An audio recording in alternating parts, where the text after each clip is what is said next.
Kita mulai dengan Yohanes 6, 1-15. Ini Yesus memberi makan 5.000 orang ya. Ini adalah miracle dari buku Yohanes, miracle yang keempat. Nah, saudara ingat nggak miracle pertama apa? Ya, kita agak sekarang pengulangan ya, supaya apa yang kita udah belajar jangan sampai lupa. Ingat saudara miracle pertama apa? Air jadi wine. Amin. Ya. Lantas miracle kedua apa? Penyembuhan ya? Yes. Ya, anak pegawai istana. Di situ Yesus menyembuhkan hanya dengan perkataan Yesus. Yesus tidak datang ke anaknya ya. Nah, yang ketiga yang waktu itu Coach James yang ngajarin apa? Penyembuhan langsung. Ya, penyembuhan di kolam Bethesda. Nah, sekarang kita mulai dengan memberi makan 5.000 orang. Jadi kita lihat ya, miracle Tuhan itu macam-macam. Kalau yang air jadi anggur itu transformasi, dirubah kan. Nah, yang kedua, ketiga itu penyembuhan. Lainnya satu, Yesus hadir, yang lainnya Yesus tidak hadir ya, yang pegawai istana. Nah, kalau sekarang itu kayak restorasi ya, penyembuhan. Sekarang ini memberi makan. Memberi makan itu miracle creation. Dia menciptakan makanan untuk orang-orang ya. Nah, sebetulnya kita ngelihat, kok kita belajar, kayaknya dulu udah pernah ngomongin, tapi ya saya ulangi lagi. Yohanes itu dia menulis, coba kita buka sama-sama ya. Di sini dia di buku Yohanes dia hanya memberikan 7 mujizat di buku Yohanes. Tapi sebetulnya Yesus melakukan jauh lebih banyak mujizat. Coba kita baca di Yohanes 20 ya. Yohanes 20 ayat 30. Tolong baca 30 dan 31. Oke, Auri. Oke. Maksudnya Injil ini dicatat. Yes. Memang masih banyak tanda lain yang dibuat Yesus di depan mata murid-muridnya yang tidak tercatat dalam kitab ini. Tetapi semua yang tercantum di sini telah dicatat, supaya kamu percaya bahwa Yesuslah Mesias, Anak Allah, dan supaya kamu oleh imanmu memperoleh hidup dalam namanya. Jadi sekarang kita melihat bahwa sebetulnya banyak yang Tuhan bikin, tapi Injil ini ditulis untuk menyatakan bahwa Yesus adalah Allah. Nah, kita ada 4 Injil kan? 4 Injil itu Matius itu apa? Menyatakan Yesus sebagai apa? Jadi kita ada 4 Injil, Matius, Markus, Lukas, dan Yohanes. Ya, nah tadi kita udah baca kalau Yohanes itu untuk menyampaikan bahwa Yesus adalah anak Allah, adalah Allah. Ya, nah sekarang yang 3 ini, Matius itu dia tuh membuat Injil Matius untuk menyatakan bahwa Yesus sebagai apa? Ingat saudara? Oke, Matius itu Yesus sebagai raja. Ya, kalau Markus itu Yesus sebagai hamba, jadi raja dan hamba. Yang Lukas itu sebagai manusia, dan Yohanes sebagai Allah. Jadi Yesus itu, nah itu sebetulnya sesuai dengan gambaran dari Yehezkiel. Ingat nggak? Yehezkiel dapat penampakan di mana kalau kita lihat, ya saya baca aja deh ya. Jadi saudara nanti kalau mau baca ini di Yehezkiel 1, mereka kelihatan sebagai begini. Keempatnya mempunyai muka manusia di depan, muka singa sebelah kanan, muka lembu sebelah kiri, dan muka raja wali di belakang. Kalian bisa melihat itu kan, singa itu menggambarkan apa? Ya, sebagai raja ya kan, raja kan, singa itu raja, lambang raja. Lembu itu hamba, ya kan? Lantas manusia ya manusia, dan lagi raja wali Allah. Nah, ini di mana di Wahyu 4 ayat 6 diulang kembali. Jadi Yesus itu Allah 3 berpribadi tapi mempunyai 4 wajah. Orang bilang 4 muka. Jadi sebagai raja, sebagai hamba, sebagai manusia, dan sebagai Allah.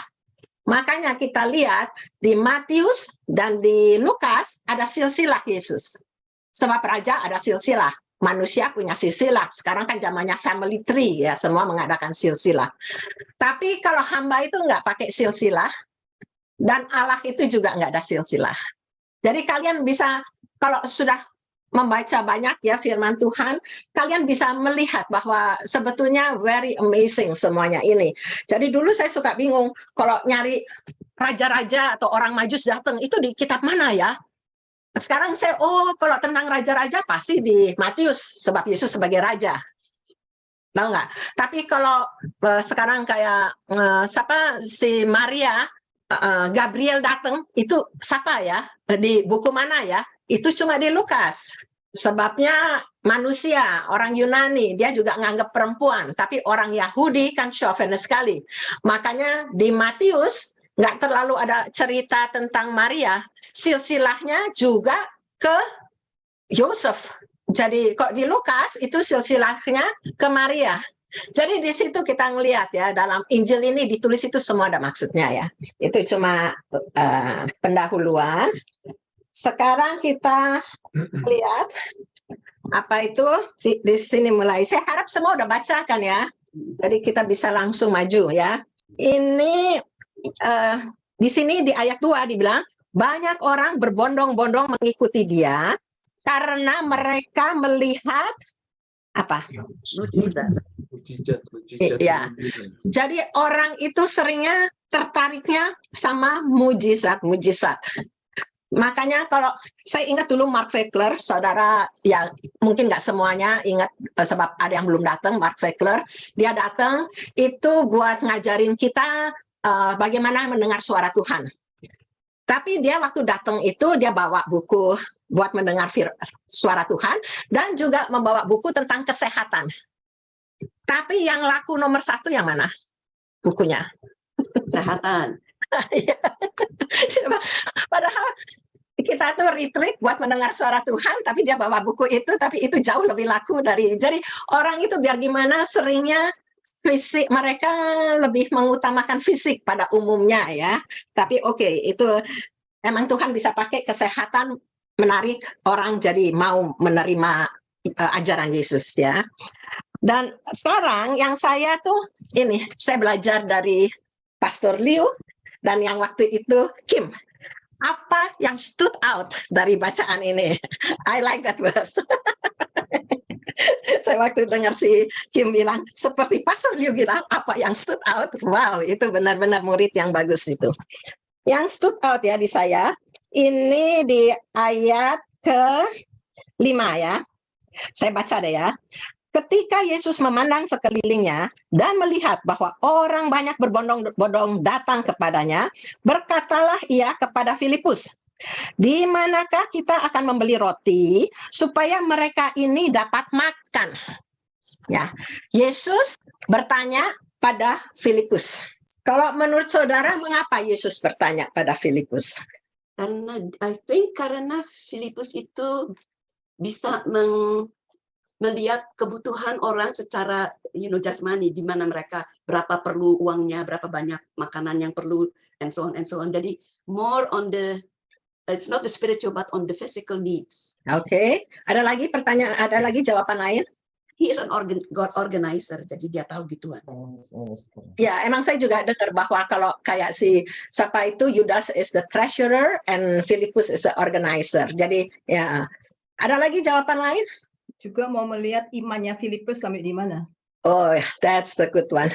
Ya, sebabnya kalau kita baca sesudahnya itu, Yesus kan bilang, hal ini dikatakannya untuk mencobai dia, sebab ia sendiri tahu apa yang hendak dilakukannya. Jadi untuk mengetes imannya Filipus itu sampai mana.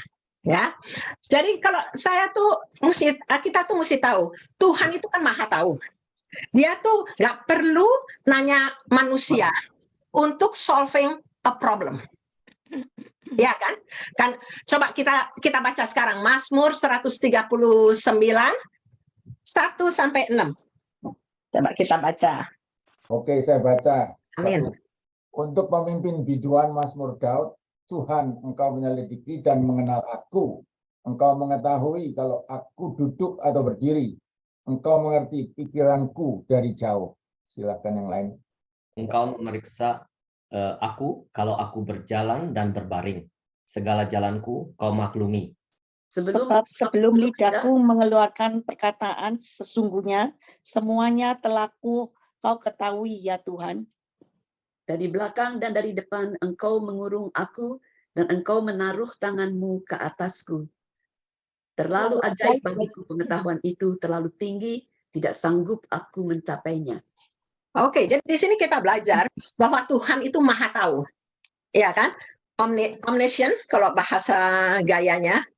Nah, selain itu apa yang juga omnipotent, maha kuasa, dan Omniscient.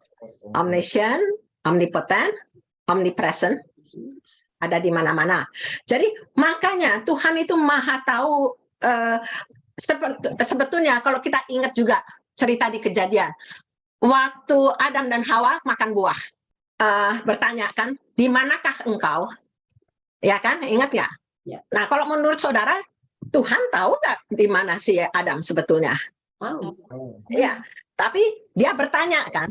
Jadi kita tuh mesti selalu tahu kalau Tuhan bertanya itu sebetulnya bukan Tuhan itu inteleknya kurang atau dia tidak tahu. Sebetulnya dia tuh kasih kesempatan untuk kita supaya sadar. Ya, jadi kita ngelihat kayak tadi tentang Filipus, dia nanya, padahal di sini dengan jelas dibilangin bahwa Tuhan sudah tahu apa yang hendak dilakukannya. Jadi dia hanya buat mengetes. Tadi emang udah dijawab bahwa untuk mengetes imannya Filipus. Sebetulnya lucu Filipus ini. Dia kan udah ngikutin Tuhan itu banyak. Dia ngelihat miracle yang Tuhan bikin tuh banyak sekali. Jadi sebetulnya kan kalau dia ditanyain ini kan dia mestinya udah tahu, Tuhan kamu yang lebih tahu gimana cara ngasih makan, semuanya kamu bisa create seluruh apa itu universe, apalagi cuma ngasih makan 5.000 orang. Atau kayak ini juga si siapa itu Adam, saya ngelihat Adam dan Hawa.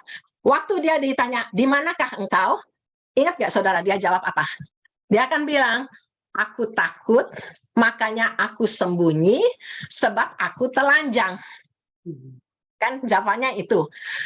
Padahal sebetulnya dia takut sebab dia berdosa. Tapi yang dia ngomongin telanjangnya. Jadi sebenarnya Tuhan waktu nanya biar dia sadar bahwa dia berdosa. Tapi yang dia ngomongin itu kenyataannya. Oh, sebab saya telanjang, saya malu, saya takut, saya sembunyi. Jadi orang-orang itu mestinya kalau kayak kita itu Tuhan mulai nanya ke kita sesuatu, itu pasti Tuhan lagi mau menyadarkan kita tentang sesuatu. Ya, itu cuma kita ngelihat di situ, itu yang stood out. Sekarang udah gitu, di sini dibilang di 9. Di sini ada seorang anak yang mempunyai 5 roti jelai dan 2 ikan. Sebetulnya kalau saya mestinya sebagai murid Tuhan cuma ngomong gitu. Tapi ini namanya murid Tuhan itu kadang-kadang imannya kurang ya. Ya saya baca deh ya. Di sini ada seorang anak yang mempunyai 5 roti dan 2 ikan. Tapi diterusin. Tapi apakah artinya untuk orang sebanyak ini? Jadi ini murid kedua yang juga imannya masih kurang besar ya. Tapi padahal kita tahu seperti tadi bahwa Tuhan itu bisa menciptakan seluruh universe. Murid-muridnya sudah melihat banyak miracle yang dia lakukan. Jadi buat miracle ngasih makan 5.000 laki-laki, belum termasuk perempuan dan anak-anak, itu buat Tuhan itu a piece of cake. Ya kan? Gampang sekali. Tapi makanya di sini mereka mengatakan itu. Jadi yang kita belajar dari sini ya, yang apa itu, kita tuh jangan pernah melihat problem. Tapi biarlah kita melihat kebesaran Tuhan. Amin. Ya, makanya di 2 Korintus, tapi nggak usah di ini. 2 Korintus 12 ayat 9, ya kan? Itu kan dikatakan kan, dalam kelemahanku, dalam kelemahanmu, kasih karuniaku akan lebih adalah cukup untukmu ya. Ada yang udah dapat? Coba dibaca. Tapi jawab Tuhan kepadaku, cukuplah kasih karuniaku bagimu. Sebab justru dalam kelemahanlah kuasaku menjadi sempurna. Sebab itu terlebih suka aku bermegah atas kelemahanku, supaya kuasa Kristus turun menaungi aku. Ya, jadi makanya di sini kita ngelihat keadaannya tuh sebetulnya menyedihkan. Orang bilang 5.000 laki-laki, tapi ada nggak termasuk perempuan dan anak-anak, kali itu udah jadi 10, 15.000, 20.000, nggak tahu lah. Tapi dapatnya cuma 2 roti, sama 5 roti sama 2 ikan. Jadi di sini kita juga bisa belajar, jangan pernah kita fokus pada problem atau pada kekurangan kita. Tapi kita fokus pada kebesaran Tuhan dan kuasa Tuhan. Ya, dalam kita menghadapi hidup ini. Yang terakhir itu di Yohanes 6 tadi tetap. Coba ayat 12 dan 13. Ya, siapa yang mau baca? Dan setelah mereka kenyang, ia berkata kepada murid-muridnya, kumpulkanlah potongan-potongan yang lebih supaya tidak ada yang terbuang. Maka mereka pun mengumpulkannya dan mengisi 12 bakul penuh dengan potongan-potongan dari kelima roti jelai yang lebih setelah orang makan. Oke, di sini Tuhan bilang bahwa yang lebih itu supaya dikumpulkan. Saya melihat ya, Tuhan itu very generous. Dia bisa ngasih makan banyak orang, tapi dia nggak wasteful. Dia tidak mau membuang-buang makanan gitu ya di sini ya. Jadi saya suka melihat kalau saudara ke restoran, bestel makanan, makanannya lebih. Nah, saudara gimana itu? Doggy bag. Tapi dulu saya dengar tuh ya, apalagi kok di Belanda, kalau bawa pulang itu malu sekali. Makanya dikasih nama doggy bag, padahal nggak doggy yang makan, kita yang makan kan. Kalau saya dari dulu, mungkin karena saya itu baby boomer, saya paling nggak bisa makanan itu dibuang. Don't feel I'm cheap, but I'm not wasteful. Ya, jadi itu sebetulnya generous tapi not wasteful, itu adalah prinsipal dari a good steward. Kita nggak usah takut untuk kita itu generous, sebab di Amsal 11:24, ingat saudara, saya paling sering ngomong ini, bahwa ada orang yang membagi-bagi harta tapi tetap berkelebihan, ada orang yang menghemat luar biasa tetapi selalu berkekurangan. Ya kan, Amsal 11:24. Jadi to be generous is very different dengan wasteful. Ya, jadi ini biar saudara tahu. Tapi tadi saya ada satu yang saya kelewatan tentang mengucap syukur. Oke, itu di ayat 11. Yohanes 6 ayat 11. Lalu Yesus mengambil roti itu, mengucap syukur, dan membagi-bagikannya kepada mereka yang duduk di situ. Demikian juga dibuatnya dengan ikan-ikan itu sebanyak yang mereka kehendaki. Oke, di sini jadi mengucap syukur dulu atau miracle terjadi?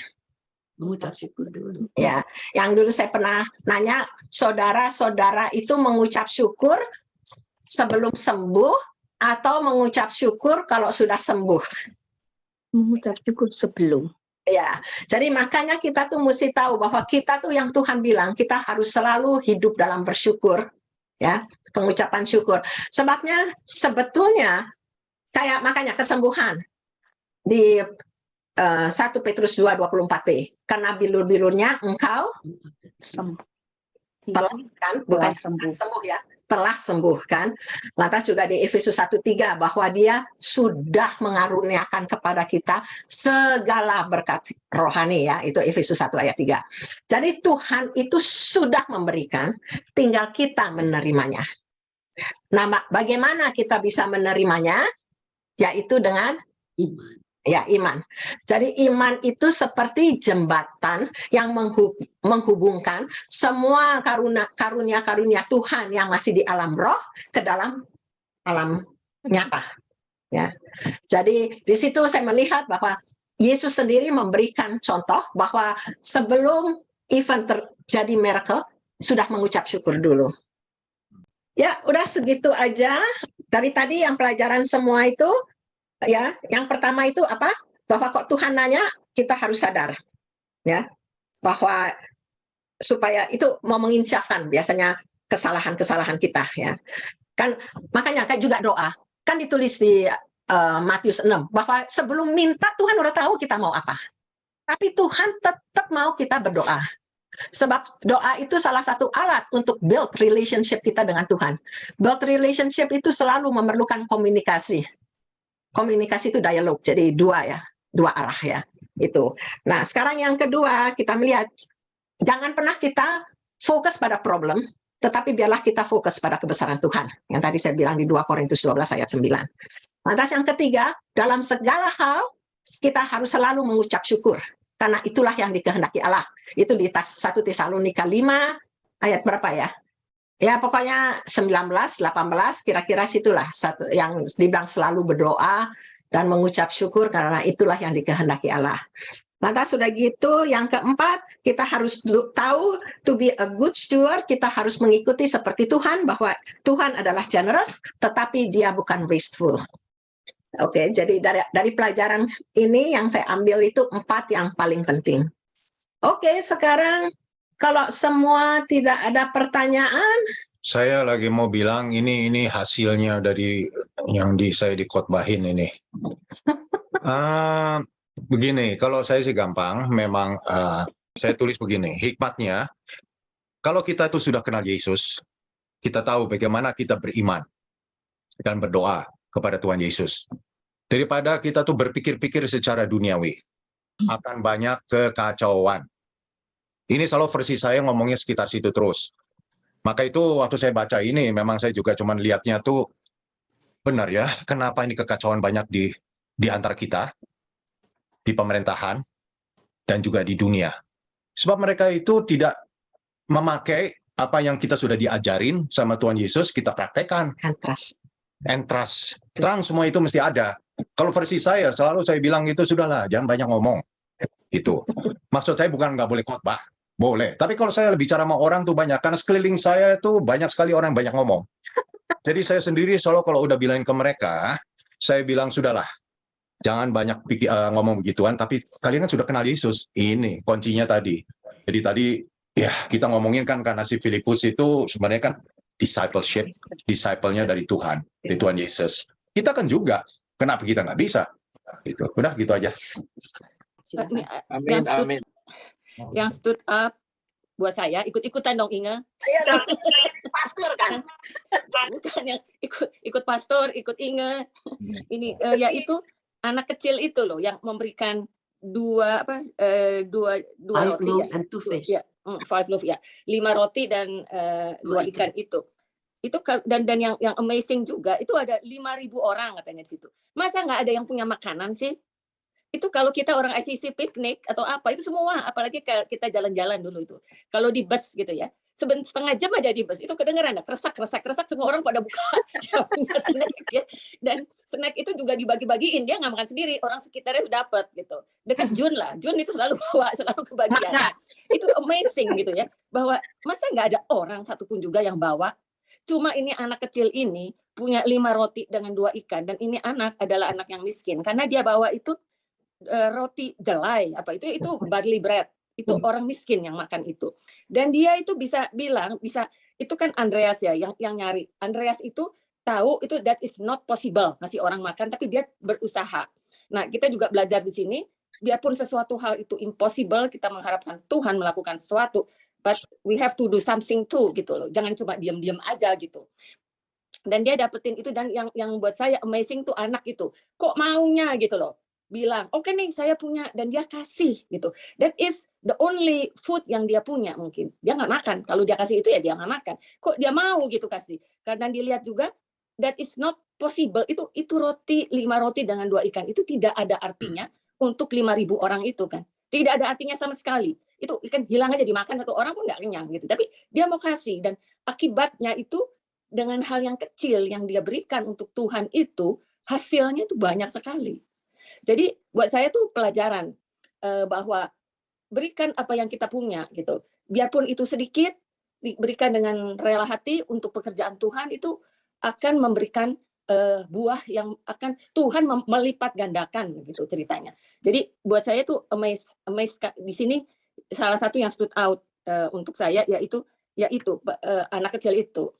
Ya saya bisa ngomong gini karena pernah ada kejadian ya, tapi itu nanti panjang lebar. Jadi ya ini benar-benar betul ini firman ini ya dan amin, bahwa kalau kita memberikan kepada Tuhan, biarpun sekecil apa itu, Tuhan itu selalu kan akan membalas dengan berlipat ganda gitu. Itu aja. Bagus sekali.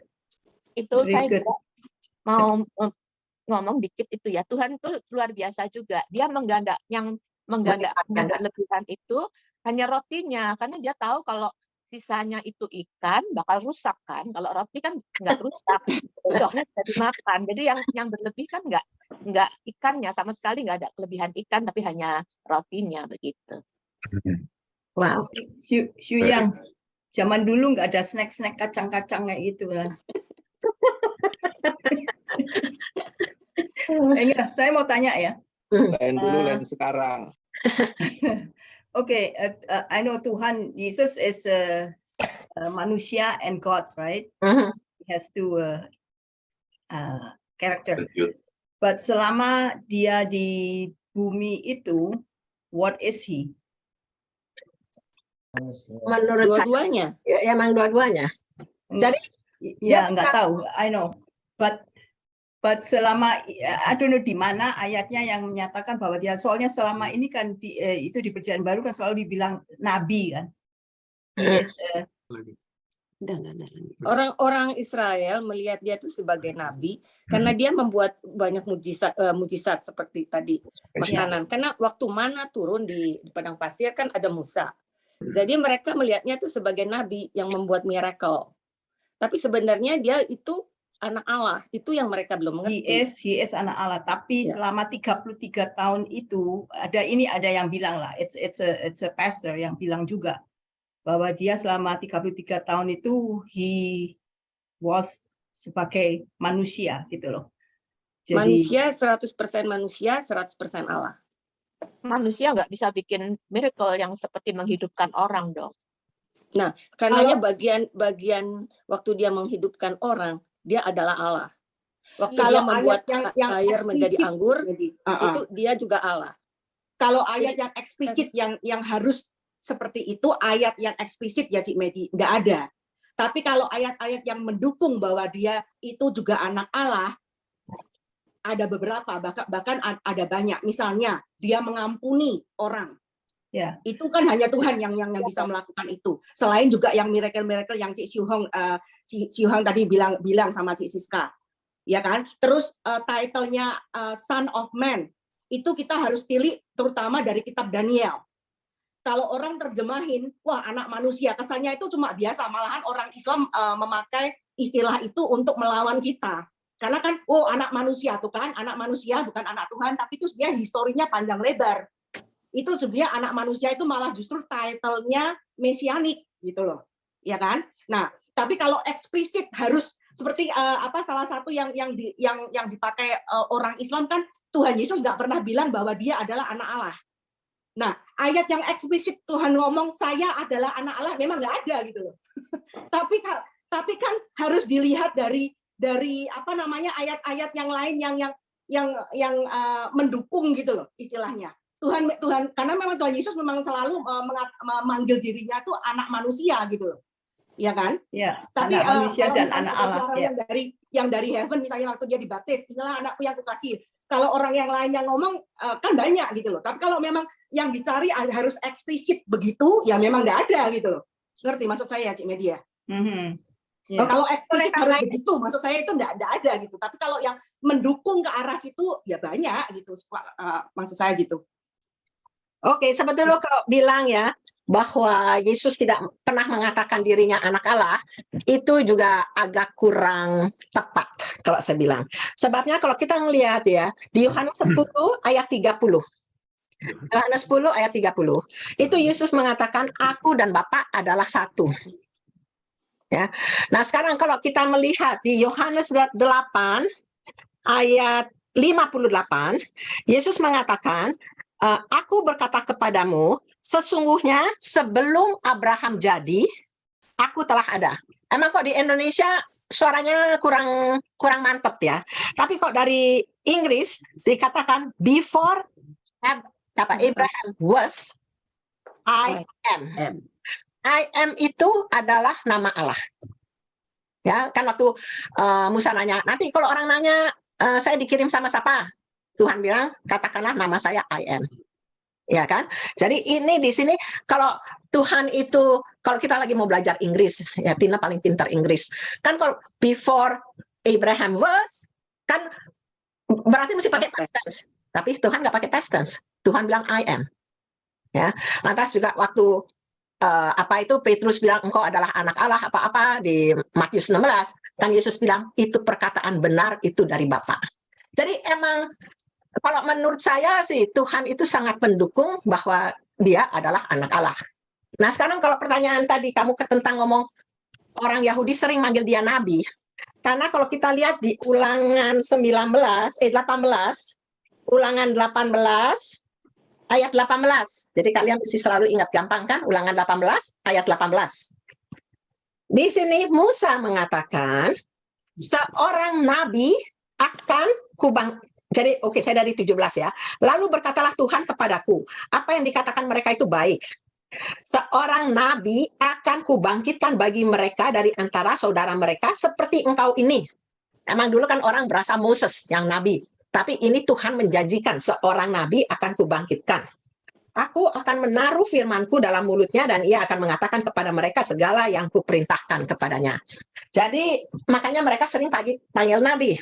Tapi Yesus yang bahasa Yunani itu Kristus atau Mesias itu yang diurapi. Kalau kita lihat dalam Perjanjian Lama, yang diurapi itu hanya 3 jabatan. Raja, nabi, sama imam besar. Ya kan? Jadi Yesus itu dikatakan Mesias yang artinya yang diurapi. Nah, yang diurapi itu yang punya jabatan 3 itu. Maka kita bilang Yesus itu sebagai raja, sebagai nabi, dan sebagai imam besar. Tapi ya emang panjang sekali ini ya semuanya ya. Sebetulnya ini cuma sebentar aja, sedikit aja. 3 raja ngasih Yesus apa aja? Ya sebenarnya nggak 3 raja, orang Majus. Mazmur dan Kemenyan. Kemenyan dan Mur. Ya. Kemenyan dan Mur. Ya. Raja itu hadiah, raja itu emas itu hadiah untuk raja. Kemenyan itu hanya untuk Allah. And Mur itu untuk imam. Jadi kalau kita baca ya firman Tuhan semuanya itu apa ya? Klop. Kok ngomong Belandanya klop apa ya? Klop ya. Cocok masuk. Nyambung menyambung. Synchronize. Ya, jadi ya, tapi ya saya nggak mau bikin tambah pusing nanti baca dari mana bahasa firman. Tapi itu jadi kita ngelihat. Jadi Tuhan adalah 100% Allah dan 100% manusia. Sebabnya sebagai manusia itu mungkin orang sering bilang kan dia juga merasa waktu mau disalibkan dia sampai minta kalau bisa cawan ini dilakukan. Jadi ada rasa sakit, ya, takut. Ya, sakit, takut, sedih, gembira. Penyangkalan diri dia jauh lebih tinggi, makanya bukan kehendakku tapi kehendakmu jadilah. Iya, ini kembali lagi ini versi saya cara ngomong. Kalau kita itu mulain, boleh kita baca Bible, tetapi kalau baca Bible itu menjadi satu liturgi, akhirnya kita itu suka dibingungin sama setan. Ini versi saya ngomongnya gitu. Tapi kalau saya sama Inge memang dulu banyak sekali dia ngerti macam-macam. Saya banyak juga nggak terus setuju kalau cuman ngomong begitu. Jadi saya suka share-nya itu dari hati. No, that is Tuhan tuh begitu. Saya beriman sekali bahwa itu gitu sih. Terus dia terangi banyak kepada saya. Ada di situ ya. Jadi hati saya itu sudah ditempatkan ada isi kebenaran. Cuman bagaimana mau makainya itu di dalam hidup ini. Ya udah gitu aja. Jadi cuman hati-hati aja. Nggak menjadi perbantahan ginian. Boleh saudara punya pendapat gitu. Emang benar ada orang bilang kan pinter-pinter nanti keblinger. Dari buahnya ketahuan pohonnya seperti apa, ya kan? Amin. But the truth will set you free. Nah, juga. Saya mau tanya tentang iman itu, apakah kalau beriman pasti bisa? Itu saya bilangnya Irene, it's individualistic. Jadi kalau benar-benar kita itu di dalamnya itu bilang akan terjadi, saya percaya. Tapi kalau tidak, saya juga bilang, oh jangan, ada message lain di sini. Saya cuma sampai situ neranginnya. Ya. Itu di hati saya begitu. Jadi karena gini, Ko Steve, Okay. Kalau ngambil dari Alkitab, ada satu yang saya bilang menarik ya, Paulus. 1 Saya kira kita semua tahu Paulus itu nggak akan kurang iman lah, kita tahu. Ya kan? Tapi duri dalam dagingnya nggak dikabulin sama Tuhan untuk diambil. Nah, saya hanya mau ngingetin prinsip bahwa kita tidak boleh melihat masalah, harus melihat Tuhan, itu saya setuju sekali. Ci Inge. Nah, tapi saya pernah melalui hal-hal yang dimana sangat mengetes iman saya. Jadi kalau udah balik lagi ya perkara, sebetulnya iman itu kalau kita mau bilang unsur paling penting dalam iman itu ya dua itu, trust and obey. Itu unsur penting. Tunggu dulu. Iya, maksud Ya. saya sebetulnya bukan itunya sih. Oke, Maksud saya sebentar, adalah sebentar. begini. Jadi maksud saya supaya kita tapi kalau kalau kita kita- yang bukan kalau kita mungkin yang belum mengalami atau melihat orang lain yang lagi mengalami, Iya, ya ya. kan, Ya. supaya nggak mudah untuk bilang apakah mereka kurang iman ataukah mereka mungkin itu maksud saya hanya mau Ya. ngingetin Enggak, makanya karena banyak yang seperti itu. Oke, Gitu. oke, sekarang makanya Tuhan juga waktu di Sermon on the Mount, itu sermon yang paling penting, ceritanya yang paling isinya, itu kan yang dibilangin di Matius 7, jangan menghakimi. Kita tuh nggak tempat kita menghakimi, ini orang imannya kurang, ini lebih. Makanya yang saya bilang, kita itu kalau baca Bible, mengerti firman Tuhan, kita tuh mesti mengerti sepenuhnya. Jangan cuma cap-cip-cop yang kelihatannya keren apa itu diambil lantas terus ngomong gitu. Biar kita bisa punya, makanya Tuhan kasih Bible buku segini, biar kita itu bisa mengerti, memahami, mengenal Tuhan secara utuh. Ya, nah kalau saya lihat sekarang ceritanya si Paulus, apa di situ imannya dia trust Tuhan. Walaupun dia minta, dia nggak, imannya dia tuh bukan untuk keinginannya dipenuhi, tetapi imannya dia trust Tuhan.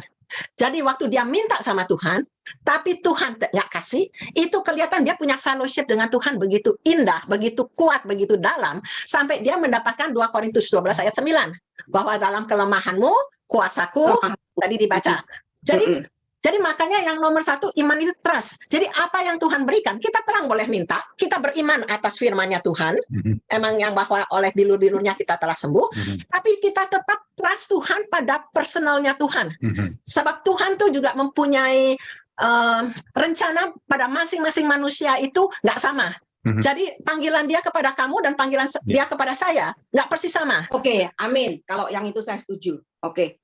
Karena gini loh, Ci Inge, terkadang mungkin bukan maksud orang menghakimi gitu loh. Iya. Ya kan? Karena gini, waktu waktu saya mengalami yang itu, sorry nih, jadi testimoni dikit kalau boleh.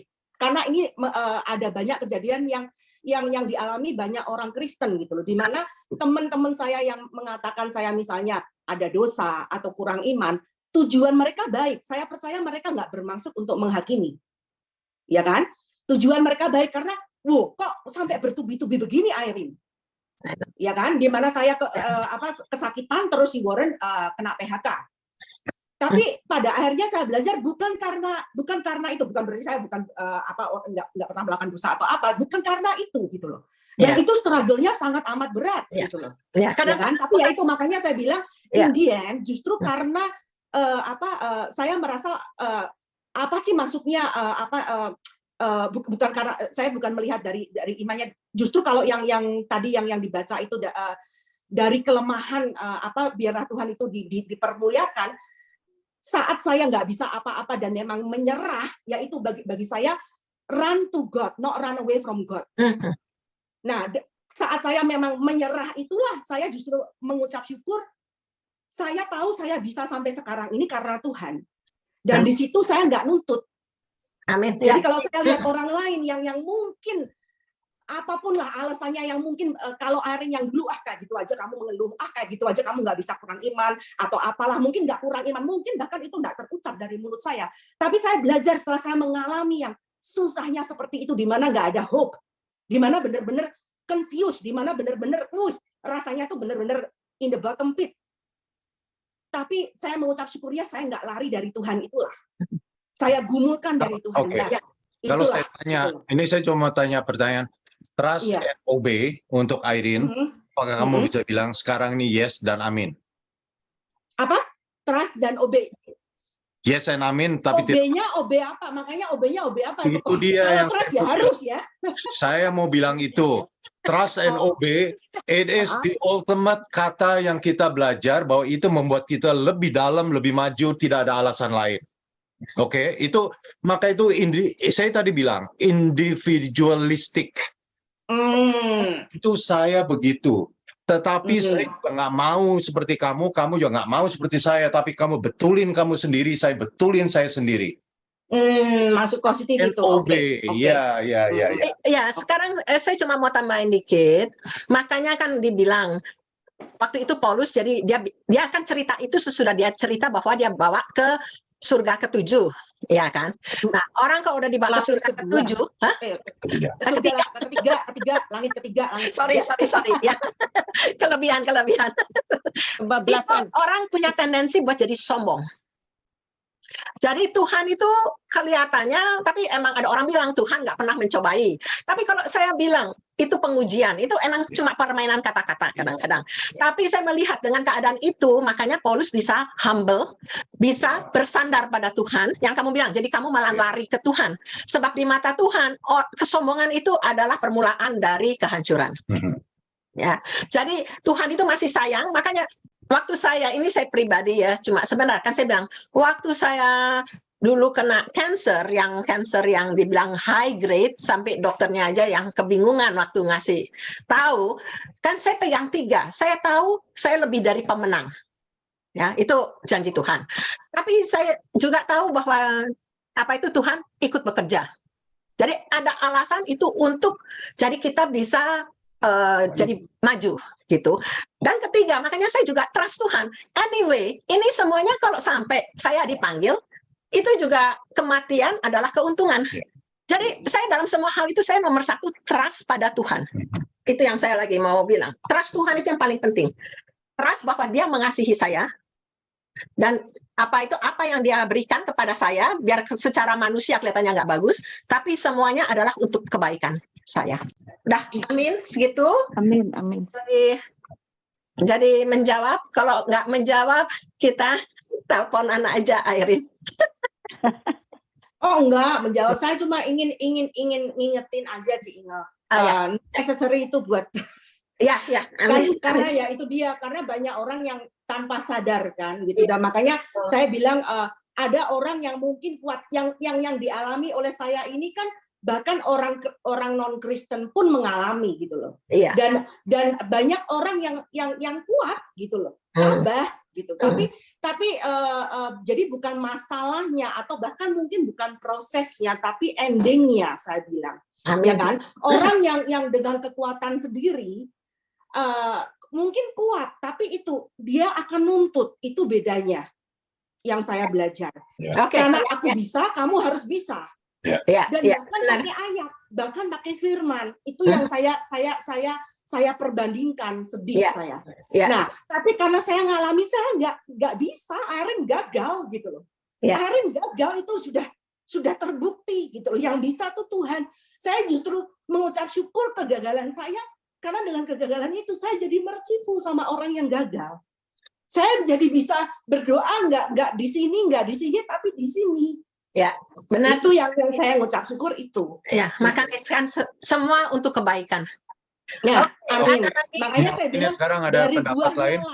Dari buahnya lah. Ya, oke. Mudah-mudahan orang, bahkan itu pun kita nggak bisa nilai kan, itu orang lain yang harus nilai buahnya seperti apa gitu. Iya. Oke. Yang lain? Gimana lainnya? Udah 12:11. Bagaimana lainnya? Ini kesempatan. Ayo, siapa lagi?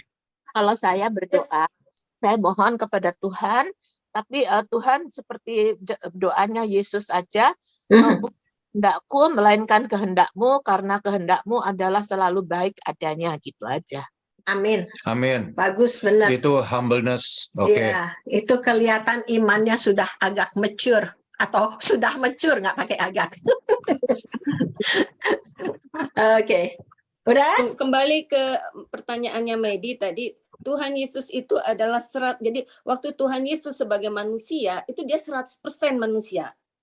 Waktu dia, jadi bukan Allahnya mengecil gitu terus jadi bukan seperti orang schizofrenik begitu, bukan. Dia adalah Allah 100% waktu dia itu melakukan pekerjaan-pekerjaan Allah itu.